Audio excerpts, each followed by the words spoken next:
if you look at, start with pride, anger, fear, sadness, despair, guilt, shame. Someone said the name Stephen Porges. He talks about the polyvagal theory. And he says there are 3 responses to threat. There's 3 levels. 3 levels to the nervous system. One is, right now, we're pretty much in what he calls the social engagement nervous system. It's pretty much creative brain, eye contact, it's good to see you, we're co-creative, pretty much in safety. And then if there was a threat, we would go into the next level, which he calls an immobilized state. That's the fight or flight. Okay, we're mobilized. We're mobilized. Do something. But if the threat continues and if the threat is intense, we will become immobilized. Yeah, we're supposed to, y'all. And it's kind of the good and the bad news, because if there's a really severe threat, we're pulling in, going down in, we're basically playing dead, and our bodies are helping us. So our bodies are anesthetizing us. So when we go way down into despair, especially as we move out of sadness and into despair, remember that state? Yes. We're basically going immobilized into that freeze and then to the faint, or I'm not sure quite how the sequence of that is. But that whole state is preparing us to be killed. Kind of handy, just...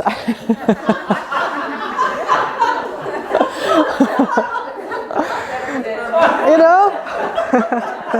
It saves the predator a lot of energy. Well, exactly. You're actually helping your own kind because it will need less calories. Yeah. Well, that and there's this cool video of, you can tell what floats my boat, but of the coyote going after the possum.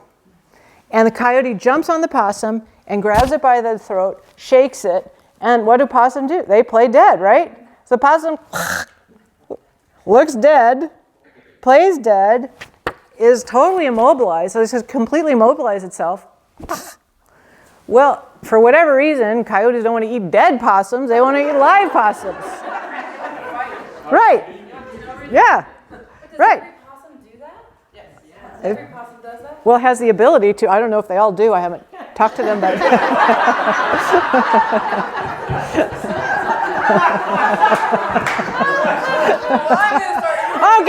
I know.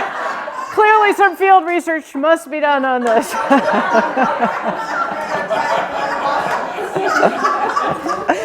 We are all possums together. Yes. It's a new tag. But basically that's its only chance, right? Because it can't outrun the coyote. Yeah, so the rest of the video shows the coyote drops it, disappointedly sort of wanders away, and then a couple minutes later, the possum shakes itself back awake and is fine.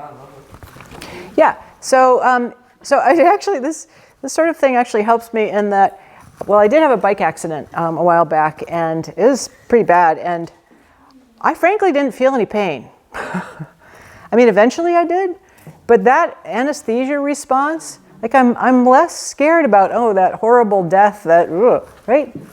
I don't know what really will happen, but that anesthesia that is within us is handy, except for when it's not, and we're trying to get ourselves, right? We're trying to get ourselves unfrozen, right? So if you've gone into despair, I have this picture from one of the best books I've read. Katie talked about A General Theory of Love, and there's a picture of a monkey in a cage. And if somebody's in despair and I'm seeing them, all I have to do is show them the picture of this poor monkey who's been dead for 50 years, who's curled up at the bottom of this cage.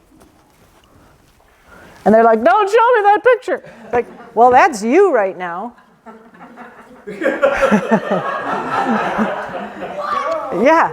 Yeah, because despair is a physiological event. It's not just some existential angst thing. It's a physiological event of basically we've given up, we've cried, come back, we're in sadness, and then nobody comes. It's a sad story, right? Good storyteller. And then we start curling up because we are preparing to die. So when you're in despair the next time, That's right. Remember this moment.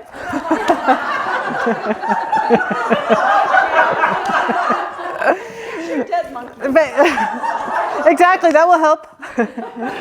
But at least have some compassion for yourself that what you're doing is just a natural event.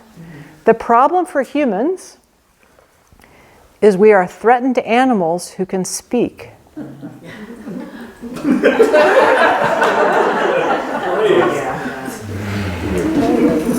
So we go into threat and then we make a whole philosophy out of it. Yeah, we anchor and we spend our entire lifetime saying that's all that's true. So be careful about that. If we're in threat brain, all that's true is when we're in threat brain. It doesn't mean it's true, everybody's going to perish. I mean, maybe it's true because it's all true, right? Or it doesn't mean that I must die now. Well, it might be true if it's all true. But be careful because you have language, and so you can tell the story to yourself and to the rest of us over and over, and you can make it very lengthy and very convincing. And we will believe you because our mirror neurons are very tuned in. Our physiology will start to match because it's an open loop. Our limbic system is an open loop. Isn't that cool? Like I can pull Otika, hi Otika, in from way over here. My physiology can connect to hers through our emotional system. I think that's so cool. Your blood doesn't do that, right? But this does. And so our stories matter, what we're saying to each other, because it immediately impacts us.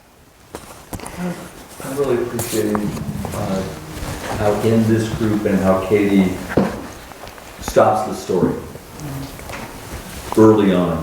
You know, as that story starts, just before it even builds any momentum, it's just like, let's. Yeah. It just anchors the state. Yeah.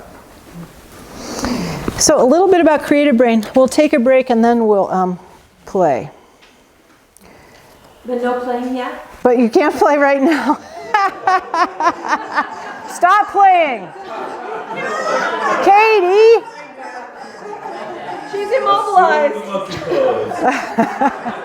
She's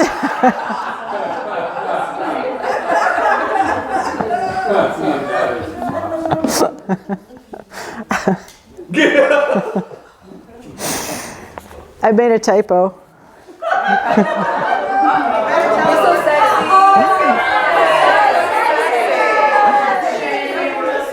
I don't feel any of that. I just wanted to show you that I had a typo. Because I'd like you to correct it. Because it says creative brain above the line. Qualities of being in reactive brain. Nope, there's a typo. Creative brain, okay? And I would say creative brain, also known as above the line, also known as your essence. All right? So your real self. Your self that's not in threat brain. It's all the same letters. It is all the same letters. That's why I created it that way, just so you know. That was conscious creation. So when we're in creative brain, we can open our focus. We can see each other as collaborators. We're on the same side. I'm hearing the Coke takes the world to, I don't know, in my mind. Take the world to sing. All right, that's what I'm hearing in my mind. Little soundtrack. Okay, got it? No playing. All right. So I forgot. All right. So we know that state. We exist in that state. I think that's when I walk in the door and I see you all, my body immediately relaxes. And it's like, oh, thank you. I know this. I forgot again and again. But I remembered again and again. So actually knowing how to choose creative brain, where there's all that great stuff, where we're not in resistance. Okay, this is a main issue. So he called his book Power versus Force. So reactive brain is being in force. I'm forcing you. You're making me. Stop making me. But in creative brain, in our essence, it's power. It's flow. Things happen easily. They unfold. It's magic. I mean, it's the best, isn't it? When those things happen, it's like, how did that happen? How did that thing come up on my feed this morning, right at the same, right? How did that? So to understand, again, how do we maximize creative brain? How do we maximize living in essence? And again, just if you want to know more about how we've maximized living in essence, you might want to talk to one of the three over there, because we create miracles together. And it's just a blast. It's such a blast, because the commitment is to live in essence, to live above the line, whatever you want to call it, to live from creative brain. And I'll tell you, that has kicked my butt a few, I don't know how many different times of, whoa, wait a second. Okay, I can recommit to this whole different way of being, living in and from creative brain.